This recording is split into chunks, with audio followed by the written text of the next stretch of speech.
Arrange marriage भाग 15 with extra लव. एका मित्राच्या लग्नाला बाय मिस्टेकनली गेलेला तो आणि कधी नव्हे तो आराध्याशी धडकला आणि तिच्या पहिल्या नजरेत प्रेमात पडला आणि लग्नाला सतत नकार देणारा तो हिच्याशीच लग्न करेन हे ठरवून बसला. आराध्याला मात्र ह्यातले काहीही अजून माहिती नाही आणि काय तर मग सायली आणि आराध्याबद्दल सगळी माहिती काढून त्याने धीरजला भेटायचे ठरविले. त्याला माहिती झालं होतं सायली आणि धीरजबद्दल आणि त्यानेच त्याला तो सायलीला पाहायला जाणार असल्याचे सांगितले सुद्धा. आणि तर तो चिडला, पण जेव्हा राकेशने प्लॅन समजविला तेव्हा धीरजच्या चेहऱ्यावर स्माईल आली आणि सुरुवात झाली आराध्याला मिळवण्याची धडपड. आणि शेवटी त्याने तिला धीरजला सायलीला सोपवून मिळवलंच. बेडरूमच्या जवळजवळ तसा तो जात होता तसं तसं त्याला सायलीला ती धीरज सोबत जावं यासाठी त्याने कसं कन्व्हेस्ट केलं हे आठवत होतं. पण प्रश्न अजूनही तोच होता, इतकं प्रेम असतानाही तो आराध्याच्या दूर का? तो जिना चढून वरती गेला. समोरच त्याची बेडरूम होती, पण ती ओपन होती. राकेशला काहीही सुचलं नाही. तो जोरात तिला आवाज देऊ लागला. राकेश म्हणतो, आराध्या आराध्या. तो जोर जोरात आवाज देत होता, पण आतमधनं काहीही आवाज आला नाही. आणि आता राकेशचा जीव टांगणीला लागला. त्याने जोरात सॅमुलला आवाज दिला. राकेश म्हणतो, सॅम सॅम कम फास्ट. त्याचा आवाज ऐकताच सॅम्युल धावतच वरती गेला. आयनही त्याच्या मागे मागे गेला. ते वरती गेले तसे राकेश जोरात ओरडला, जर आराध्याला काही झालं तर मी कुणाला सोडणार नाही. सॅम्युल म्हणतो, मॅडम कुठे आहे? काय झालंय त्यांना? आयन म्हणतो, काय झालंय कुणी सांगेल का मला? तो काकुडतीला येऊन बोलत होता. राकेशने त्याच्याकडे लक्ष न देता आराध्याचा नंबर डायल केला, पण तिचा सेलफोन तिथेच पडलेला आढळला. आणि कधीही आणि कोणत्याही सिच्युएशनमध्ये खंबीर राहणाऱ्या राकेशच्या डोळ्यात पाणी आलं. अश्रू बाहेर पडताना सॅम्युल दिसला. तसं राकेशचं आराध्यावर किती प्रेम आहे याची परत त्याला प्रचिती आली. त्यांचं ते ओरडणं बघून आक्कासाहेब आणि सरस्वतीबाई वरती आल्या. त्यांच्या देखील एकच प्रश्न होता. आक्कासाहेब म्हणते, काय झालंय? राकेश असा ओरडा का करतोयस तू? राकेश म्हणतो, ह्यांना विचार ना. आक्कासाहेब तुमच्या प्रश्नांची सविस्तर उत्तर कदाचित ह्या देऊ शकतील, नाही का? तो सरस्वतीबाईकडे एक रागीट कटाक्ष टाकत बोलला. आयन म्हणतो, काय केलंय मॉमने? आयन मध्येच बोलला, कारण आता तो संतापला होता, कारण मगापासनं त्याला त्याच्या प्रश्नांची उत्तर मिळत नव्हती. सरस्वतीबाई मात्र काहीही न केल्याच्या अविभावात बोलायला लागल्या. सरस्वतीबाई म्हणते, काय केलंय मी राकेश? तू असं का बोलत आहेस? राकेश म्हणतो, आराध्याला काही होणार नाही ह्यासाठी प्रार्थना करा मिसेस सरस्वतीबाई देशपांडे. तुमच्यासाठी तेच सोयीस्कर राहील. तो बोलता बोलताच बंगल्याच्या बाहेर पडला. सॅम्युल आणि आयनही त्याच्या मागे दुसऱ्या गाडीने निघाले. घरात मात्र गोंधळ सुरू झालेला. आक्कासाहेब आता चिडल्या, कारण राकेश आता त्यांचंही न ऐकता तिथून निघून गेला होता.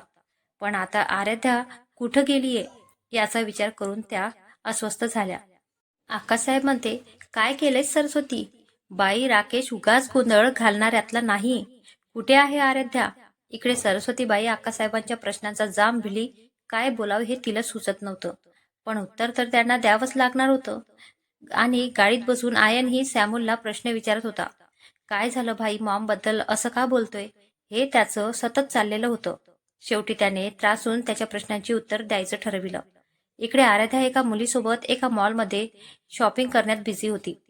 तिला ती इथे कशी आली ते आठवत नव्हतं, पण ती तिच्यासोबत आनंदी होती हे मात्र तितकंच खरं. इकडे ती राकेशच्या डोळ्यासमोर नव्हती म्हणून त्याचा जीव खालीवरी होत होता. सॅम्युल आयनला सगळं काही सांगत होता. तितक्यात त्याला राकेशचा कॉल आला. राकेश म्हणतो, मला माहिती आहे तू माझ्या मागेच आहे. त्यापेक्षा मिसेस देशपांडेच्या नंबरचे डिटेल्स काढ आणि हो, आमच्या रूमच्या तिथे असलेले सीसीटीव्ही फुटेज पाठव मला. तो काहीही बोलू शकला नाही. आयन मात्र ते सगळं ऐकून अगदी शांत झाला होता, पण त्याचा राकेशवर जीवापाड विश्वास होता. त्यामुळे सरस्वतीबाई त्याची आई आहे या गोष्टीची त्याला लाज वाटत होती. पण करणार तरी काय होता तो? त्यात त्याला सरस्वतीबाईचा फोन आला, पण त्याने तो रिसीव्ह मात्र केला नाही. इकडे आक्कासाहेब जोरात ओरडल्या. आक्कासाहेब म्हणते, मला उत्तर हवंय सरस्वतीबाई. बोलणार का तुम्ही? ती फक्त तत पप करीत होती. काय होतं तिच्यापाशी बोलायला? ती उत्तर देत नाहीये पाहून आक्कासाहेबांचा पारा मात्र चढला. त्या मोबाईल हातात घेऊन राकेशला कॉल लावत तिथून निघून गेली. पण काहीतरी त्या बोलतच गेल्या. आक्कासाहेब म्हणते, क्लिअरली सांगत आहे, जर तुम्ही असाल ना यात तर याद राखा, माझ्याहून वाईट कुणीही नसणार. त्या समोर निघून गेल्या. आक्कासाहेब म्हणते, हॅलो राकेश, माहिती झालं का काही आराध्याबद्दल? राकेशने कॉल उचलताच आक्कासाहेबांनी प्रश्नांचा भाडीमार केला आणि तिच्या दूर जाण्याने दुखावलेला राकेश नाही सोडून काहीही बोलू शकला नाही. तेवढंच बोलून त्याने कॉल कट केला. आराध्या मात्र त्या मुलीसोबत जाम खुश होती. कोण होती ती मुलगी? परवाला सांगते कोण आहे ती मुलगी. काय करावं या विचारात तो एका मागा आलेल्या ठिकाणी परत येऊन पोहोचला. आता निकिताच्या त्या रशियन बॉयफ्रेंडचं काही खरं नव्हतं याची कल्पना सॅम्युलला बऱ्यापैकी आली होती. त्यामुळे तो आणि आयन गाडीचा स्पीड वाढवला. शेवटी ते दोघेही तिथे येऊन पोहोचले. राकेश मात्र आधीच जिना चढून तो असलेल्या रूमपर्यंत पोहोचला होता. त्याने दार उघडल्याचा आधी हे दोघं धावतच तिथे आले आणि आयन ओरडला. आयन म्हणतो, भाई थांब, याला मारण्यापेक्षा जास्त महत्वाचं ह्या क्षणाला वहिनीला शोधणं खूप जास्त महत्वाचं आहे. त्याचं जे करायचं ते मी करतो. राकेश ऐकायला खाली नव्हताच. तो सरळ आत गेला आणि त्याने त्याला जोर जोरात मारायला लागला. तो मात्र तितका मार सहन करीत होता, पण काहीही बोलत नव्हता. Where is C? त्याला मारताना तो एकच एक प्रश्न करीत होता. तितक्यात सॅम्युलचा आवाज आला आणि राकेशचं लक्ष तिकडे गेलं. सॅम्युल म्हणतो, बॉस, मला काहीतरी सापडलंय. या व्यक्तीला तुम्ही ओळखता का? तो एका आराध्याच्याच वयाच्या एका मुलीचा पीक दाखवत त्याच्याशी बोलला. राकेश त्या पीककडे पाहत होता, पण त्याला काहीही आठवत नव्हतं. राकेश म्हणतो, नाही ओळखत. तो क्षणात बोलला आणि ते बोलताच सॅम्युलला भांडण्यात पडला. सॅम्युल म्हणतो, मॅडम, ह्या मुलीसोबतच घरातून बाहेर पडल्या आहे. सीसीटीव्हीचे फुटेज हेच दाखवत आहे आणि त्या मुलीसोबत मॅडम जाताना खूप खुशी आहेत. राकेश म्हणतो, call the security head of Deshpande house. Samuel म्हणतो, बॉस, बट तो तितकंच बोलला होता की राकेश मधातच बोलला. I said call. त्याने कॉल लावणेच योग्य वाटले. त्याच्या ओरडण्यावरून त्याने कॉल लावला आणि सरळ सेल फोन राकेशकडे दिला. थोड्याच वेळात तिकडनं कॉल उचलण्यात आला. सिक्युरिटी हेड म्हणतो, हॅलो सॅम्युल सर, काय झालंय? कॉल का केलात? राकेश म्हणतो, सॅम नाही, मी राकेश देशपांडे बोलतोय. समोरून भयान शांतता पसरली. राकेश म्हणतो, कुणीही नवीन व्यक्ती घरात येते तर माझ्या परमिशन शिवाय आत कसं सोडलंस? तुला देशपांडे हाऊसचे रूल्स माहिती नाही का? तो जोरात ओरडला. सिक्युरिटी हेडला काय बोलावं सुचत नव्हतं. त्याला कळलं होतं सकाळी त्याने एका मुलीला आत प्रवेश दिला होता आणि त्याच मुलीबरोबर आराध्या बाहेर गेलीये हे सुद्धा त्याला माहिती होतं. तो पटकन बोलला. सिक्युरिटी हेड म्हणतो, सर, पण ती मुलगी तर मॅडमची मैत्रीण होती. त्यामुळेच मी तिला आत सोडलं. त्या मुलीने मॅडम आणि तिचे सोबतचे पीक पण दाखविले होते मला. त्यानंतर त्या दोघी बाहेर पण सोबतच गेल्यात ना. राकेश म्हणतो, काय नाव सांगितले त्या मुलीने? सिक्युरिटी हेड म्हणतो, निकिता सरदेसाई. तो रजिस्टर चेक करीत बोलला आणि राकेशला कळून चुकलं. हा ट्रॅप आहे म्हणून. पण आता काय व्हायचं ते तर होऊन बसलंच होतं. आता काय बोलावं ह्या विचार त्याच्या मनात आला. वरती ती कोण हा प्रश्न तसाच होता. त्याचा इतका राग आलेला होता त्याला की त्याला तेव्हाच कामावरून काढायची इच्छा झाली त्याची. पण त्याने स्वतःवर कंट्रोल केलं आणि कॉल कट केला आणि परत मोर्चा निकिताच्या प्रियकरावर वळवला. त्यात त्याला एक गोष्ट आठवली. तसं तो सॅम्युलशी बोलायला लागला. राकेश म्हणतो, त्या दोघी कोणत्या दिशेने गेल्यात बघ जरा, आणि ह्या मुलीबद्दल आराध्याच्या जुन्या कॉलेजमध्ये काही माहिती पडतं का बघ जरा. सॅम्युल म्हणतो, ओके बॉस, पण एक विचारायचं, आपण पोलिसांना कळवायचं का? राकेश म्हणतो, नाही, मी समर्थ आहे माझ्या बायकोला शोधून काढायला. तो बोलतच होता की त्याला एका अनोळखी नंबरवरून कॉल आला. त्याने एकही क्षणाचाही विलंब न करता त्याने कॉल रिसीव्ह केला. राकेश म्हणतो, हॅलो, कोण बोलताय? तिकडनं म्हणते निकिता सरदेसाई. तिकडनं जोर जोरात हसण्याचा आवाज येत होता. तिकडनं म्हणते, आराध्या स्वतः माझ्यासोबत आलीये. तू तिला परत घेऊन जाऊ शकणार नाही आणि हो, नंबर ट्रॅप केलास तरी काही हरकत नाही मला. राकेश म्हणतो, तू निकिता नाहीयेस. तिचा आवाज ओळखतो मी, पण आराध्या ती येईल परत. माझ्या प्रेमावर विश्वास आहे. तिकडनं म्हणते, मी कुणी पण असू दे, आराध्या माझ्या जवळ आहे, लक्षात ठेवायचं. कॉल कट झाला आणि राकेशचा जीव अडकला. काय करावं काहीही समजत नव्हतं. सॅम्युलने काहीतरी इशारा केला आणि राकेश तिकडे वळला. त्या दोघी एका कारमध्ये बसून तिथून निघून गेल्या. त्या देशपांडे हाऊसच्या उत्तरेकडील मार्गाने गेल्यात. गाडी नंबर 4258 ब्लॅक कलरची गाडी आहे ती. राकेश म्हणतो, सॅम, तुझ्या सगळ्या माणसांना कामाला लाव. ही गाडी आणि ती व्यक्ती लवकर हाती लागायला हवी. कारण मला ठाम विश्वास आहे ती निकिता नाहीये. तिचा आवाजच सांगतोय. आणि हो, निकिता आणि मिसेस देशपांडे त्यांच्यावर लक्ष ठेव. सॅम्युअल म्हणतो, येस बॉस. आयन म्हणतो, भाई, मी निकिताबद्दल माहिती केली. ती आता एका जिम मध्ये आहे. तू खरं बोलतोय. वहिनीला नेणारी व्यक्ती निकिता नाहीये. राकेश म्हणतो, सरस्वतीबाईंचे लेटेस्ट बँक ट्रान्झॅक्शन्स पहा. काही मिळतंय का? मला तरी वाटतंय हे सगळं पैशाकरिता होतंय. सॅम्युअल म्हणतो, मला नाही वाटत. इतकी मोठी रिक्स फक्त पैशासाठी कोणी वेळच करणार. शेवटी तर राकेश देशपांडेशी कोणी पैशासाठी नाही वेळ घेऊ शकत. राकेश म्हणतो, मला अजूनही वाटत नाही. ही मुलगी जी घरी आलेली तिचं यात काही आहे. ती मोहरा आहे फक्त. शोध घ्या ती कोणाचा मोहरा आहे. आणि हो, आकासाहेब त्यांना कळू देऊ नका आराध्याबद्दल. त्या मुलीसारखं मानतात तिला. त्या सहन करू नाही शकणार. त्या दोघांना इन्स्ट्रक्शन देऊन चुकला होता.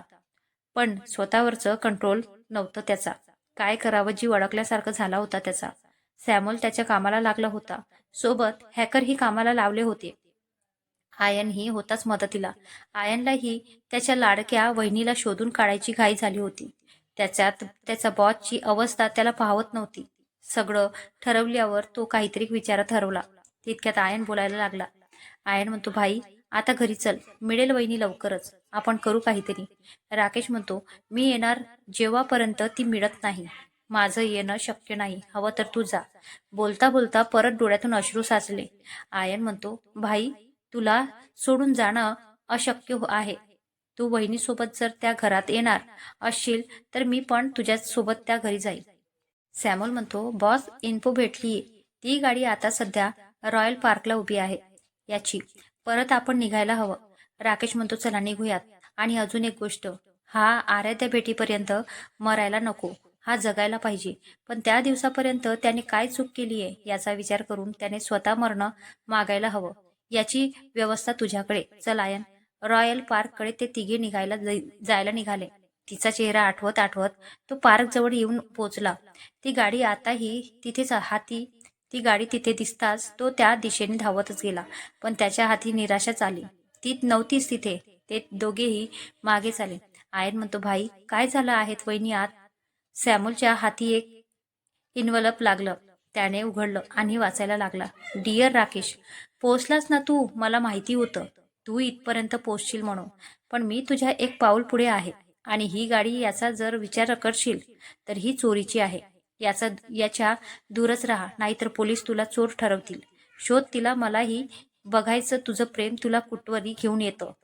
पण लक्षात ठेव, तू जरी तिला भेटला तरी ती येणार नाही तुझ्यासोबत. I promise. आणि एक क्लू, सध्या ती माझ्यासोबत एका रेस्टॉरंटमध्ये आहे. शोध आणि हा पीक बघ. जमलं तर. इथे आहोत आम्ही. आणि हो, तू येशील तेव्हा आम्ही इथं नसणार. So take your time baby. ती चीट तिथेच संपली होती. सॅम्युअलने ते इन्व्हलप राकेशला दिलं. तो वाचायला लागला तसा त्याच्या डोळ्यातले थेंब त्या इन्व्हलपवर पडायला लागले. त्याच्या ही अवस्था करणारी व्यक्ती मात्र त्या क्षणी आराध्याला घेऊन रेस्टॉरंटमधून बाहेर पडत होती. राकेश त्या पीकमधून काही क्लू सापडतो का याचा विचार करीत होती. तितक्यात आयनने त्याचा सेलफोन बाहेर काढला आणि एक कॉल केला. आयन म्हणतो, हॅलो अक्कासाहेब, मी आयन बोलतोय. मी आणि भाई घरी येईस्तोवर मॉमवर लक्ष ठेवा. आणि हो, तिने कुणालाही कॉल केला किंवा मेसेज करता कामा नये याची खबरदारी घ्या प्लीज. तितकं बोलून त्याने कॉल कट केला. आता तो खूप चिडलेला होता, हे मात्र स्पष्ट. घरी अक्कासाहेब ही काय घडतंय याचा विचार करून टेन्शनमध्ये होत्या. रडून रडून राकेशचे डोळे मात्र सुजले होते. दुःख आणि विरह पहिली वेळ त्याच्या नशिबी आलं होतं. आईसाहेब गेल्या नंतर तो कदाचित इतका कोलमडला असेल. तिकडे रेस्टॉरंटमधून बाहेर पडल्या आराध्याने बाहेर जाऊन पाणीपुरी घ्यायची आहे अशी डिमांड तिच्या मैत्रिणीकडे केली आणि त्या थेट तिकडेच निघाल्या. त्यांचं ते पाणीपुरीवर डिस्कशन चाललेलं असताना अचानक तिचं लक्ष तिच्या हातातील मॅरेज रिंगवर गेलं आणि ती त्याच्याकडे कुतूहलाने पाहू लागली. जणू ती त्या रिंगला ओळखतच नाही. आणि तिने तिच्या मैत्रिणीला थेट प्रश्न केला. आराध्या म्हणते, अगं, ही माझ्या मॅरेज फिंगरमध्ये ही रिंग कशी? आणि ती मी कधी घातली मला आठवत कसं नाही? ती रिंगकडे अजूनही पाहत होती. गळ्यात मंगळसूत्र नव्हतं, कुंकू पण नव्हतं माथ्यावर. जोडवे पण काढले होते तिने, पण त्याने तिला मुँह दिखाईमध्ये दिलेली रिंग ती मात्र काढायची विसरली होती. शेवटी राकेशचं काहीतरी तिच्या जवळ होतच म्हणा. आराध्या म्हणते, अगं सांग ना, कशी काय आली? आणि मला काही आठवत कसं नाही? सोनू, अगं बोल. सोनू म्हणते, हवं असेल तर तू ती रिंग काढून टाक. तिच्या प्रश्नाने वैतागलेली सोनू पटकन बोलली. आराध्या म्हणते, नाही, नको, आठवत नसल तर जाम भारी आहे ही असं वाटतंय. कुणीतरी खूप प्रेमाने दिलीये, अगदी जवळच्या व्यक्तीने दिल्याची फिलिंग्स येते ग. तिने त्या रिंगवर हळूवार हात फिरवला आणि राकेशला त्याच्या हृदयावर एका मखमली हाताचा स्पर्श जाणवला. काय कुणास ठाऊक, त्याला ती जवळच असल्याचं फील झालं. तसं तो बोलायला लागला. राकेश म्हणतो, आयन, सॅम ती इथेच आहे, जवळपास. माझं मन स्ट्रॉंग फिलिंग देतंय मला. सॅम, तू तुझ्या माणसांना जवळपासच्या रेस्टॉरंट जवळ बघायला सांग आणि तिथल्या सीसीटीव्ही फुटेज चेक कर. अट एनी कॉस्ट. काय करीत असेल ती, कुठे असेल ती, या विचाराने तो परत रडवेला झाला. ते दोघेही सांभाळून पाहत होते त्याला, पण त्याला सांभाळणे म्हणजे एक दिव्य होते. त्याची परत शोधाशोध सुरू झाली. त्याने तिचा परत एकदा पीक हातात घेतला आणि स्वतःच्या भावनांना आवर घालायचा प्रयत्न केला. आराध्या मात्र सोनूसोबत पाणीपुरी खाण्यात व्यस्त होती. काय झालं होतं आराध्यासोबत, वाचा पुढील भागात. आणि राकेशची हालत पाहून जर रडू आलं असेल तर कमेंट नक्की करा. भेटूया पुढील भागात. धन्यवाद.